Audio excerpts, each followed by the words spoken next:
하나님의 말씀 열왕기 하서 18장 3절부터 6절까지의 말씀을 제가 봉독하도록 하겠습니다. 열왕기 하서 18장 3절부터 6절까지의 말씀입니다.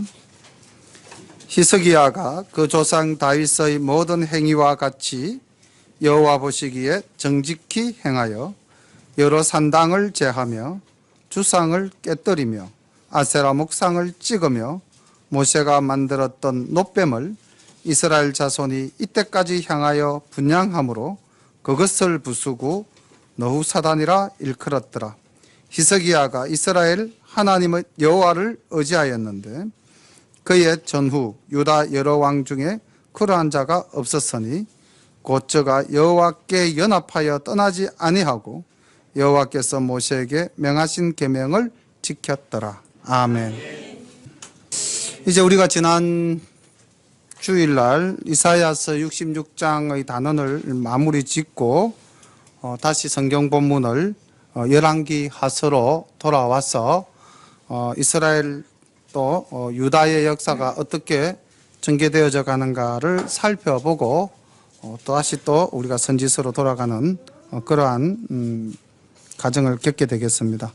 오늘은 다시 열왕기 하서 18장으로 돌아와서 히스기야 왕이 어떻게 그 당시 무상의 소굴이 되었던 예루살렘을 개혁하고 하나님께 나아가는가 하는 그 장면에 조금 더 초점을 맞추고 설교의 제목을 잡았습니다. 놋뱀을 부수었다. 사실은 그냥 우리가 말씀을 읽어서 스쳐 지나가면은 놋뱀을 부수었구나 라고 생각을 할 수가 있는데 이 속에는 굉장한 결단과 용기와 또 히스기야의 그 하나님 보시기에 선한 모습, 그 용기가 숨겨져 있는 내용입니다. 우리가 본문을 보면서 이제 말씀을 함께 보겠습니다. 이스라엘 왕 엘라의 아들 호세아 3년에 유다 왕 아하스의 아들 히스기야가 왕이 되니 위에 나아갈 때에 나이 25세라. 예루살렘에서 29년을 치리하니라. 그 모친의 이름은 아비라 스가리아의 딸이더라.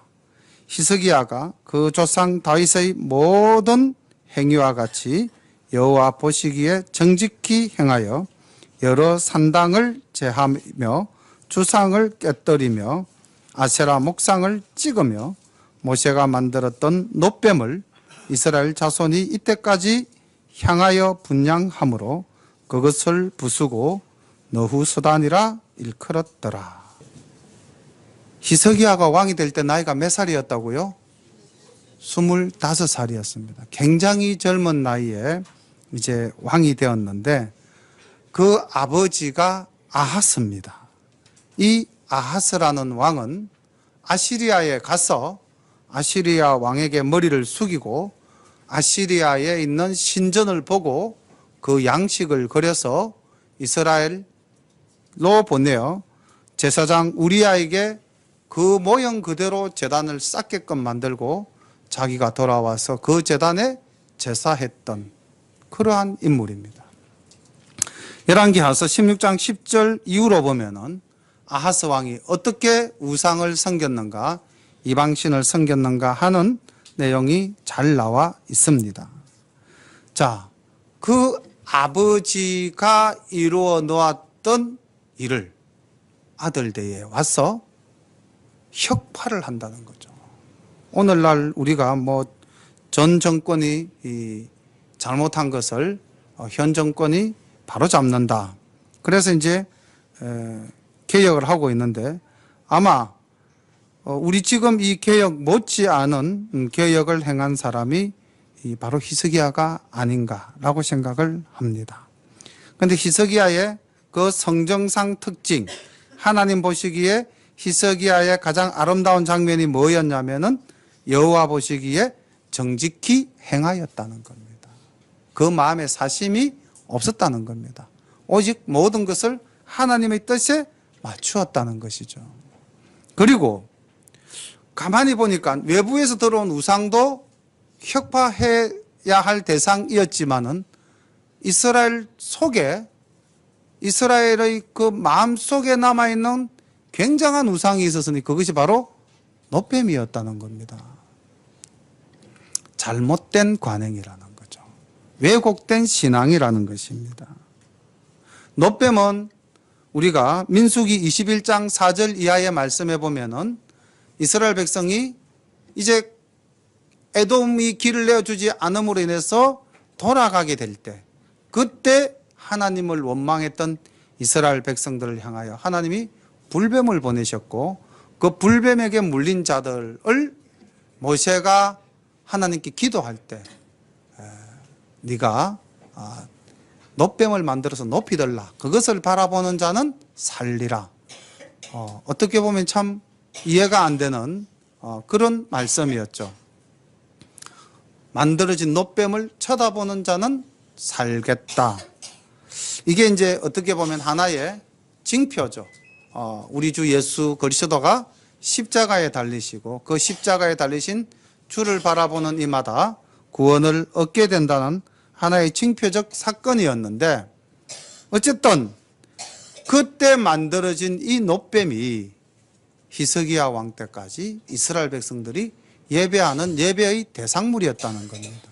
그러니까 사실은 놋뱀이 능력이 있는 것이 아니라 그 놋뱀을 주관하시는 하나님의 능력이 우리를 살렸는데, 이스라엘 백성들은 그 하나님을 바라본 것이 아니라 그 놋뱀을 바라보고 살았다는 것이죠. 오늘날도 우리가 혹시 그렇게 살고 있지는 않습니까? 우리가 하나님을 바라봐야 되는데 하나님이 아닌 그 무엇을 섬기고 있다면 그건 왜곡된 신앙이요, 잘못된 신앙인 것입니다. 이스라엘이 그러했다는 거죠. 그래서 25살의 히스기야 왕이 애굽에서 출애굽한 게 대략 BC 1440년경입니다.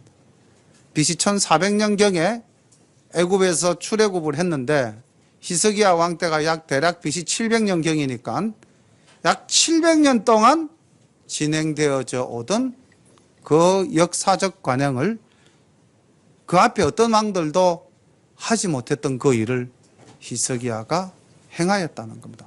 얼마나 강력한 저항이 있었겠습니까? 기득권을 가진 사람들이 얼마나 많이 반발을 했겠습니까? 그리고 이스라엘이 모세 그러면은 뭐 하나님 다음으로 생각하는데 그 모세가 만들었던 놋뱀을 히스기야가 부수어버리고 그걸 너후서단, 단지 노조각에 불과할 따름이다 라고 말씀하셨을 때 이스라엘 백성들이 받아들인 충격이 엄청났겠죠. 그런데 그 모습이 하나님 보시기에는 어떤 모습이었다? 정직히 행하는 것이었다는 거죠. 그러니까 우리가 이 세상에 살면서 사실 좀 타협하기 쉽잖아요. 또 간행이니까 뭐 그것을 따라가기도 쉽잖아요. 그런데 히스기야는 그러지 않았다는 것입니다. 오늘날 우리가 신앙의 열조 반열에 이스라엘의 여러 왕들 중에서 히스기야가 한 자리를 꿰고 있는 것은 바로 이와 같은 모습. 우상을 혁파하고 그 나라 안에 있던 잘못된 관행까지도 바로잡는, 그것이 하나님 보시기에 옳지 못하다면 그 무엇이든지 개혁하는 그러한 히스기야의 모습을 우리가 지금 보고 있는 것입니다.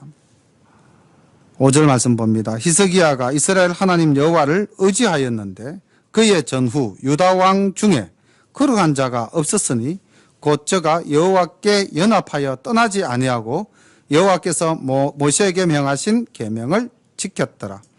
여호와께서 저와 함께 하심에 저가 어디로 가든지 형통하였더라. 저가 아수르 왕을 배척하고 섬기지 아니하였고 블레셋 사람을 쳐서 가사와 그 사방에 이르고 망대에서부터 견고한 성까지 이르렀더라. 여기서 우리가 히스기야의 이러한 종교개혁을 일으키는 모습 속에 중요한 본질이 뭐냐면은 히스기야가 하나님 여호와를 의지하였다. 그리고 7절에 보니까 여호와께서 저와 함께 하셨다. 그리고 6절에 보니까 저가 여호와와 연합하여 떠나지 아니하였다. 우리의 삶이 이러한 삶이 되기를 소망합니다. 하나님을 의지하고 하나님이 우리와 함께 하시고 우리가 하나님과 함께 연합했을 때 결과가 뭡니까? 어디로 가든지 형통하였더라. 아멘.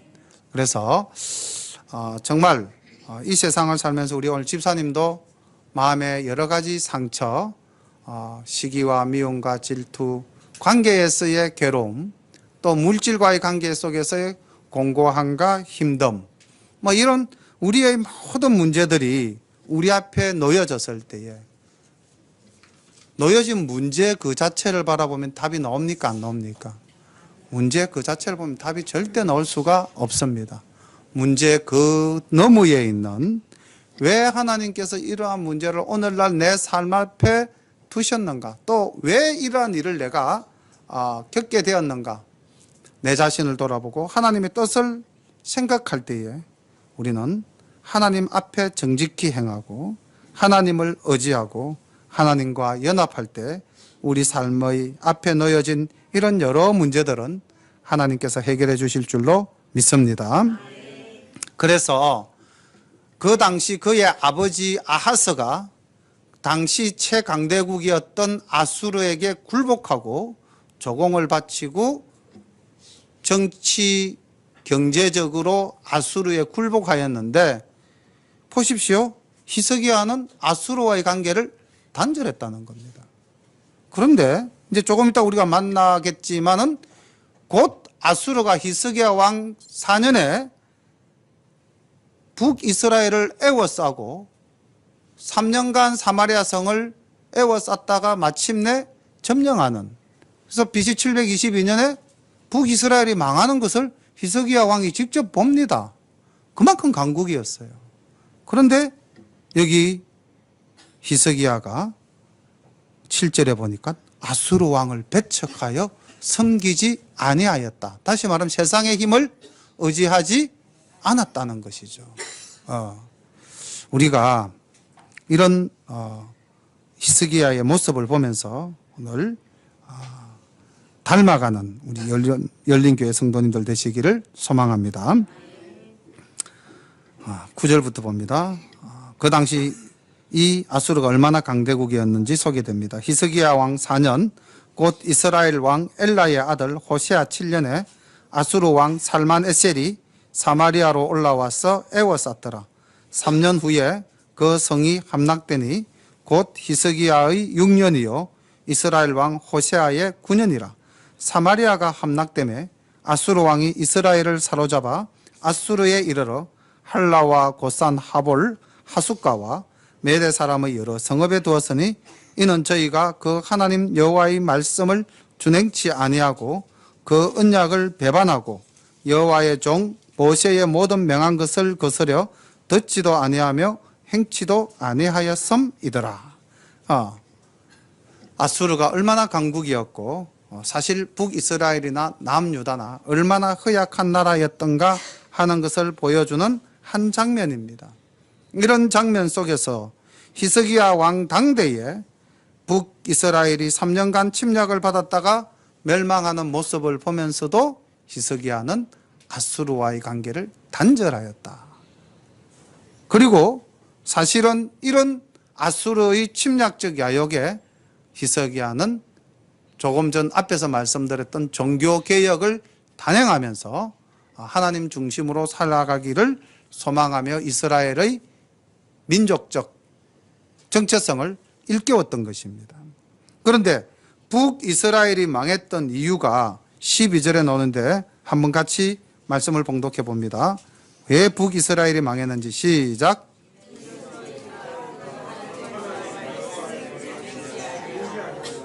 그 언약을 배반하고 여호와의 종 모세의 모든 명한 것을 거스려 듣지도 아니하며 행치도 아니하였음이라. 아멘. 그러니까 결론적으로는 여호와 하나님의 말씀을 듣지도 않고 행치도 않고 떠나 살았다는 것이죠. 하나님을 배반했다는 것입니다. 오늘날 우리가 말씀을 들으면 끝이다 라고 생각했을 것이 아니라 말씀을 들으면 그 다음 뭘 해야 됩니까? 예, 행하여야 됩니다. 이게 듣지도 아니하였고 행치도 아니하였다. 아, 목사님 우리는 아는 것 같은데 오늘 이렇게 나와서 말씀을 듣지 않습니까? 예, 듣고 있죠. 그 다음 뭐가 있어야 됩니까? 행함이 있어야 되죠. 그래야 앞에 저희가 하나님 여호와의 말씀을 준행치 아니하고에 걸려들지 않는다는 겁니다. 이렇게 북이스라엘이 멸망하는 모습을 봤을 뿐만 아니라 13절 이후 히스기야는 직접 그가 아수르의 침략을 받아서 고난을 받는 장면이 나옵니다. 이 내용은 이사야서 36장의 내용과 사실은 동일합니다. 오늘 이 히스기야가 아수르의 침략을 받고 그 문제를 해결해 나가는 과정을 보면서 우리가 우리의 대적들이 우리를 침략할 때, 우리를 흔들 때 우리가 어떻게 대응하면서 문제를 해결해 나가야 할 것인가, 그 부분을 한번 살펴보도록 하겠습니다. 히스기야 왕 14년에 아수르 왕 사네립이 올라와서 유다 모든 견고한 성읍들을 쳐서 취하며 유다 왕 히스기야가 라기스로 보내어 아수르 왕에게 이르되 내가 범죄하였나이다. 밑줄 꺼놓기 바랍니다. 아수르 왕에게 이르되 내가 범죄하였나이다. 나를 떠나 돌아가소서. 왕이 내게 지으시는 것을 내가 당하리이다 하였더니 아수르 왕이 곧 은 300달란트와 금 30달란트를 정하여 유다 왕 히스기야로 내게 한지라. 히스기야가 이에 여호와의 전과 왕궁 곳간에 있는 은을 다 주었고 또 그때의 유대 왕 히스기야가 여호와의 전 문의 금과 자기가 모든 기둥에 입힌 금을 벗겨 모두 아수르 왕에게 주었더라. 아수르 왕이 다르단과 랍사리스와 랍사게로 대군을 거느리고 라기스에서부터 예루살렘으로 가서 히스기야 왕을 치게 하며 저희가 예루살렘으로 올라가니라. 저희가 올라가서 윗모 수도 곁 곧 세탁자의 밭에 있는 큰 길에 이르러 서니라.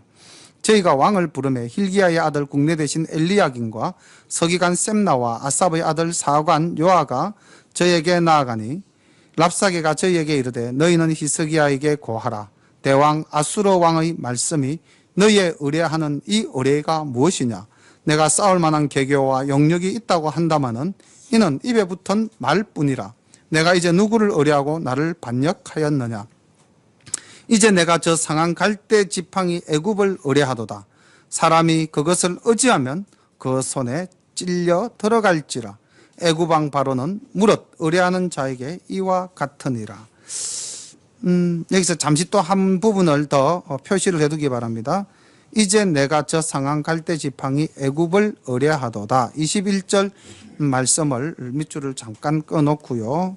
22절로 다시 돌아갑니다. 너희가 혹시 내게 이르기를 우리는 우리 하나님 여호와를 의뢰하노라 하리라마는 히스기야가 여호와의 산당과 제단을 제하고 유다와 예루살렘 사람에게 명하기를 예루살렘이 이 단 앞에서만 숭배하라 하지 아니하였느냐 하셨나니 이제 너는 내 주 아수르 왕과 내기하라.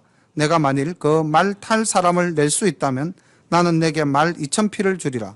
내가 어찌 내 주의 신복 중 지극히 작은 장관 하나인들 물리치며 애굽을 의뢰하고 그 병거와 기병을 얻을 듯 하냐.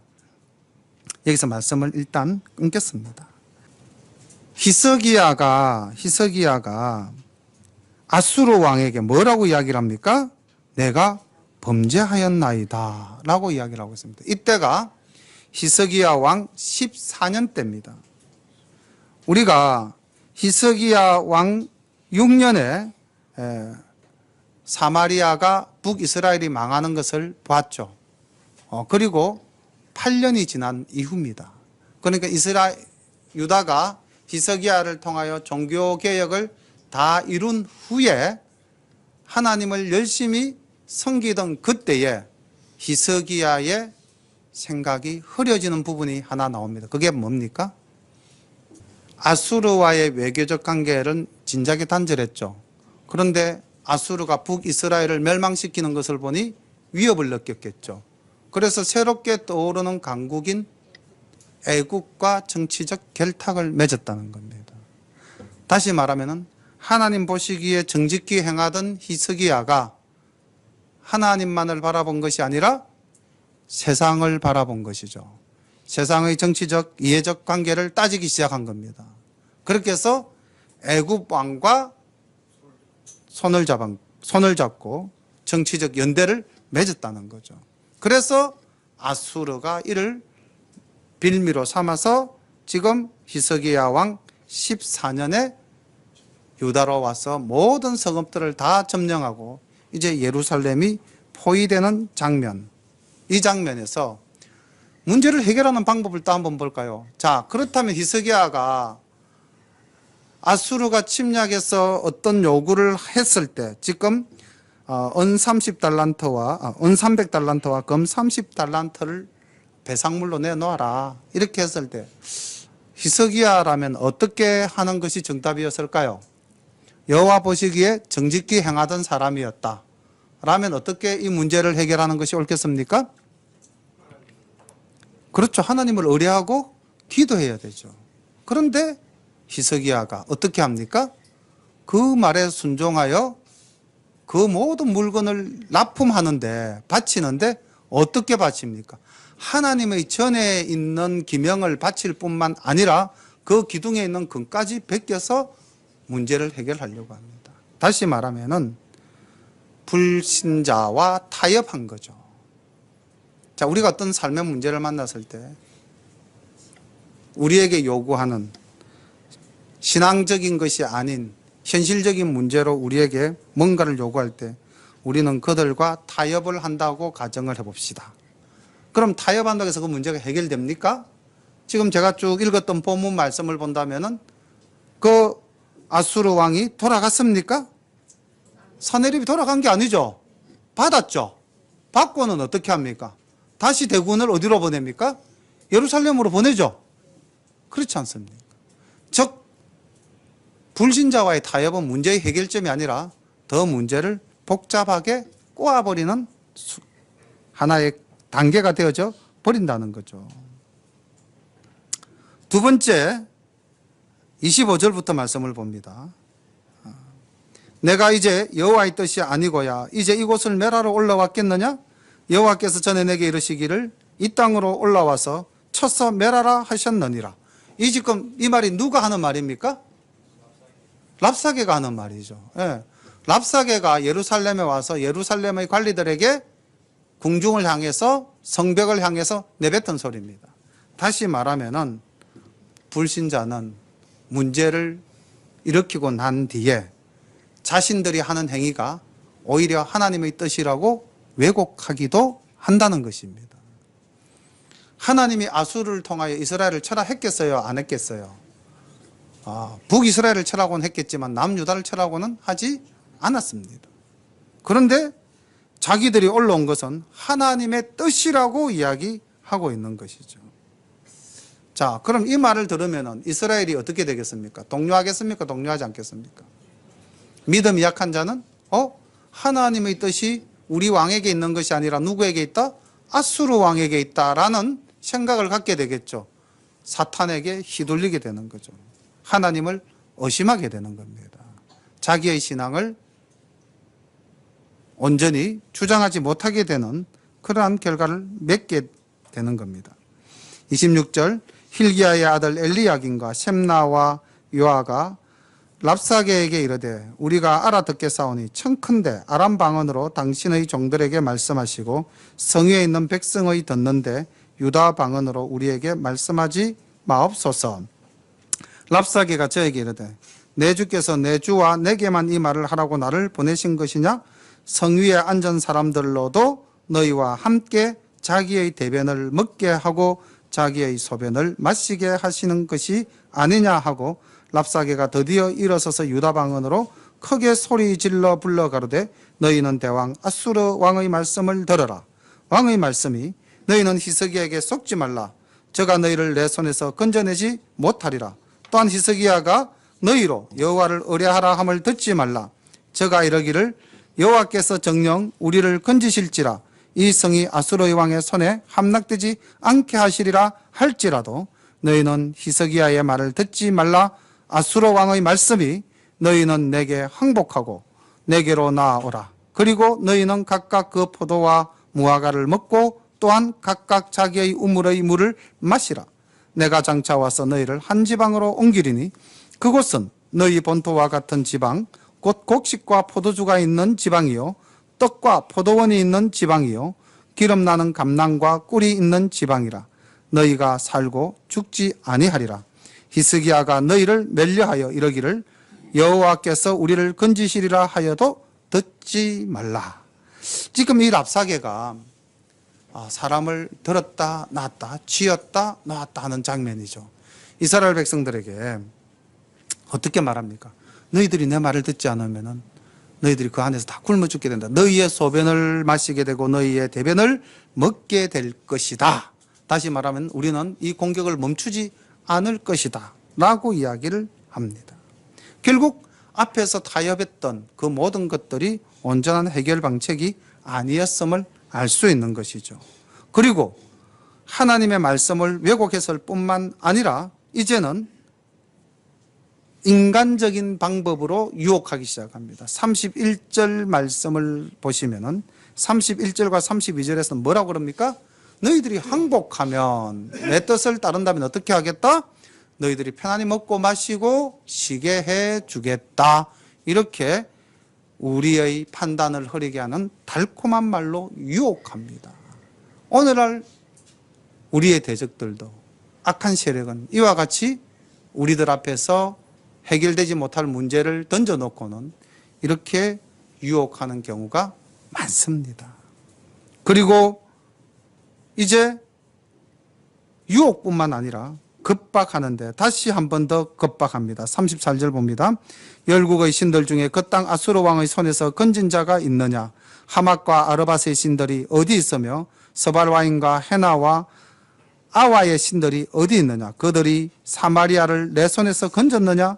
열국의 모든 신 중에 누가 그 땅을 내 손에서 건졌기에 여호와가 예루살렘을 내 손에서 능히 건지겠느냐 하셨느니라. 다시 말하면은 자기들 앞에 무릎 꿇지 않은 민족, 무릎 꿇지 않은 나라가 없었다. 너희도 이 말에 순종하지 않으면 결국 너희도 망하게 될 것이다. 자신의 힘으로 우리를 엇박하고 하나님의 능력을 부정케 합니다. 자, 이게 우리가 이 땅을 살아가면서 악한 대적이 우리 앞에 감당 못할 문제를 던지고 우리를 유혹하는 모습들입니다. 이럴 때 우리가 어떻게 문제를 해결해 나가야 할 것인가? 그 말씀이 19장에 연결됩니다. 자, 문제 해결의 전환점 모멘트를 한번 보겠습니다. 36절. 그러나 백성이 잠잠하고 한 말도 대답지 아니하니 이는 왕이 명하여 대답하지 말라 하였음이라. 이에 힐기야의 아들 국내 대신 엘리야긴과 서기관 셈나와 아삽의 아들 사관 요아가 그 옷을 찢고 히스기야에게 나아가서 랍사게의 말을 고하니라. 지금 백성들은 적군의 말에 유혹당하지 아니하였다 하는 것을 하나 볼 수가 있고요. 그 다음 그 민족의 지도자들이었던 대신들은 어떻게 합니까? 옷을 찢었다라는 말씀을 보니까 회개했다는 말씀이죠. 그리고 이제 19장에 들어가면은 히스기야 왕이 직접 옷을 찢고 하나님 앞에 나아가서 기도하는 모습을 볼 수가 있습니다. 이 말씀은 다음 주에 우리가 보겠는데요. 오늘 우리가 이 히스기야가 하나님 보시기에 정직히 행하여 이스라엘을 하나님 앞에 바로 세웠지만은 그가 한순간 잘못 판단함으로 인하여 이스라엘을 위기적 국면에 빠뜨리게 되었습니다. 그 한순간의 잘못이 자신과 민족이 멸망을 당하게 될 위험까지에 이르게 된 것이죠. 그때 악한 세력들은 우리에게 달콤한 말로 문제 해결책을 제시해 주지만은 결국 그것은 한갓 유혹에 불과할 따름이었다. 그것은 진정 문제 해결 방책이 되지 못했다는 것. 그리고 그들은 틈만 나면 하나님과 우리와의 관계를 이간질시키고 우리가 하나님을 떠나 살게 하려고 하는 그러한 모습을 계속해서 자기의 힘을 가지고 우리를 흔드는 모습을 볼 수가 있었습니다. 때로는 물질로 유혹을 합니다. 항복하면 이 좋은 것으로 너희에게 베풀어 주겠다. 때로는 힘으로 억압합니다. 너희가 내 말을 듣지 않으면 너희의 소변과 대변을 먹게 될 것이고 너희들 모두는 죽게 될 것이다. 어느 나라가 아수르 왕의 말발굽발에 놓이지 않은 민족이 있느냐. 내 힘이 이만큼 크다. 그렇게 우리를 흔듭니다. 어떻게 해야 할까요? 오늘도 문제 앞에 놓인 우리들의 삶이 아닙니까? 내 앞에 있는 이 문제들을 우리는 어떻게 해결해 나가면 좋습니까? 우리도 히스기야와 같이 하나님 보시기에 정직히 행하여 열심으로 신앙생활하고 있습니다. 그런데 우리 앞에 감당 못할 문제가 놓였다는 겁니다. 돌아보니 그것이 나의 잘못이었던 거죠. 내가 하나님만을 바라보지 않고 애굽을 바라보았던 것입니다. 그리고 그 다음 문제를 만났을 때 그때부터는 하나님의 방식이 아니라 나의 방식으로 문제를 해결해 나가려고 시작한 것이 잘못이었죠. 금을 달라 은을 달라 할 때 내어준 것부터가 문제였다는 거죠. 그 자리에서 기도했어야 되는 건데, 그 자리에서 옷을 찢었어야 되는 건데. 그런데요, 지혜로운 자는 깨닫습니다. 문제가 생기면은 그 문제가 어디에서 잘못되었는가 돌이켜 생각해서 깨닫는 모습을 볼 수가 있는데, 그것이 19장에서 우리가 만날 수 있습니다. 오늘 18장에서는 문제를 만날 때 우리는 타협하지 말자. 문제를 만났을 때 우리는 유혹당하지 말자. 문제를 만났을 때 하나님과 우리와의 관계를 이간질하는 악의 세력에 넘어가지 말자. 그리고 하나님께로 돌아가자. 19장에는 돌아간 히스기야 왕이 어떻게 문제를 해결하고 하나님께서 어떻게 도우시는가를 볼 수가 있겠습니다. 기도드리겠습니다. 사랑의 아버지 하나님, 하나님 보시기에 참으로 정직하였던 히스기야, 아주 오랜 세월 동안 간행에 구져 있었던 왜곡된 신앙을 바로잡았던 히스기야가 아버지 하나님 한순간 잘못 판단으로 인하여 하나님 앞에 범죄하는 사람이 되어버렸고, 그 잘못된 판단이 또 다른 잘못을 불러일으켜 문제가 발생했을 때 하나님께 기도하지 못하고 악에게 굴복하여 악에게 순종하는 모습을 보임으로써 악의 굴레에 빠져드는 험악한 모습을 오늘 저희들이 역사를 통해 배웠습니다. 아버지, 이와 같은 모습은 오늘날 우리의 삶 속에서도 여전히 나타나고 있는 줄 믿습니다. 아버지 하나님, 우리가 어떻게 지혜롭게 말씀을 통하여 해결 방법을 찾아가야 할까요? 사랑의 아버지 하나님, 우리 앞에 놓인 문제, 아버지, 이를 두고 하나님께 기도하는 저희들이 되게 하여 주옵시고, 하나님 아버지, 이 문제가 나의 때에 이루어지지 않음을 탄식하고 원망할 것이 아니라 아버지께서 반드시 하나님의 때에 이루어 주실 것을 믿고 끝까지 주님 붙드는 저희들 되게 인도하옵소서. 예수님 이름으로 감사하며 기도드립니다. 아멘.